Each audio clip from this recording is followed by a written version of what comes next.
I'm Chandrasekhar, President of Nasscom. Nasscom is the industry body representing the IT industry in India.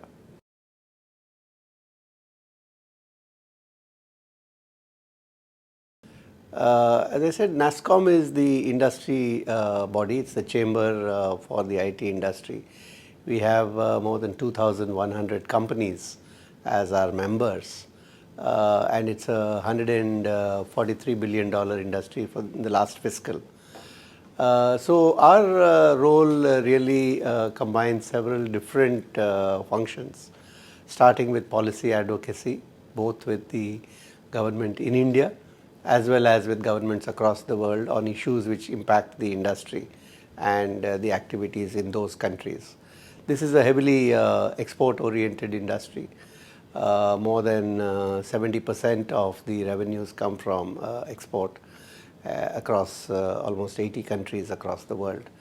Aside from policy advocacy, we also undertake a number of other activities like skill development.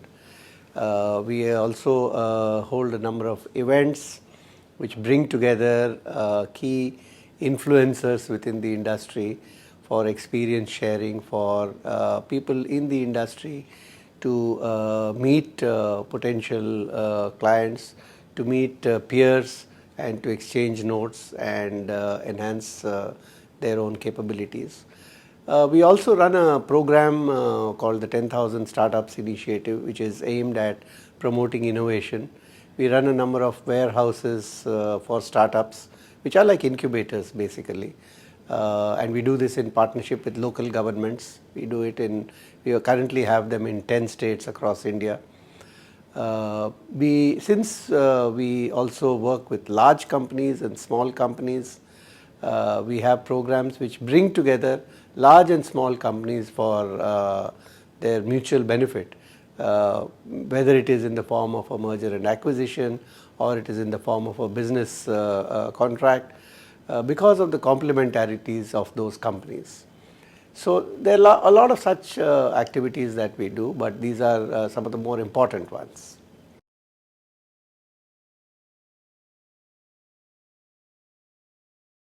I think that the digital technologies obviously are making a huge impact. They are changing almost everything that we know across the world and everything that we encounter in our lives.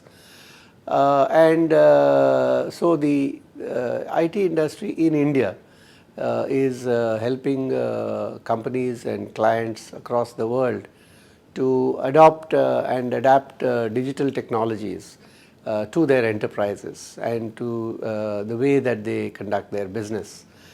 But it's not only a question of technology impacting businesses and disrupting businesses, it's also disrupting itself as effectively, if not more effectively, than it's disrupting others. So the IT industry in India also is transforming because of the digital technologies. Obviously, it's also a matter of acquiring all the requisite skills and inducting manpower which has the appropriate kind of skills. But equally, enhancing productivity through the use of some of the tools of automation that are now available in the software industry itself. It's also being impacted by the trend that clients across the world today are in fact coming up with, which is that given the plethora of technologies available and given the various ways in which you can combine them and apply them to any business to reimagine the whole business and the way that it actually meets its own customers' needs, there is a greater focus on the outcomes. And the technology in a sense has moved into the background, where the provider or the company in India has to figure out what's the best combination of technologies and what's the best way of combining them, but to deliver an outcome which is clearly agreed upon between the parties to the arrangement. So all of these have significantly impacted the kind of skills, the kind of contracting, the number of people, the level of the people, whether they are technology people or domain people. And this is a huge transition that is happening in the industry even as we speak.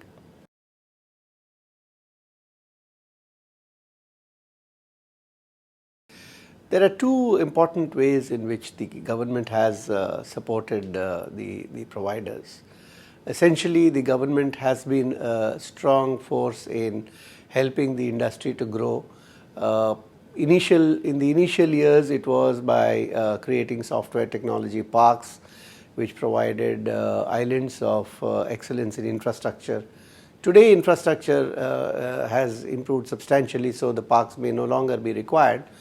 But in terms of business facilitation for setting up a company, for getting all the procedural approvals that are needed to start a business, a hand-holding facility is available. And even in terms of documentation for getting the different kinds of central bank clearances for payments overseas or receipts across the world.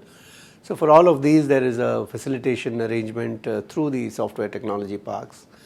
The second thing is that in terms of taxation, there was earlier a regime where there were concessions in the tax which were given to the industry. Those have since lapsed. And now there are again a set of policy decisions which were announced by the government earlier this year, which are meant to ease the compliance burden for various regulations. So making it easier to start a business, to run a business, and if necessary, especially in the context of startups, to close a business. Then the government has also come up with a number of policies specifically aimed at promoting the growth of innovative entrepreneurial companies.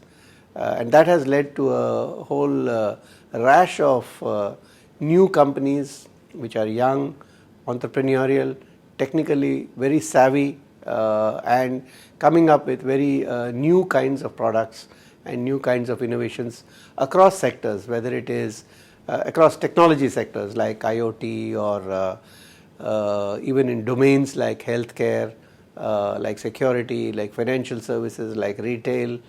So across an entire spectrum of such areas, innovative startups have come up. All of these, I think, today have the benefit of enabling government policy and environment.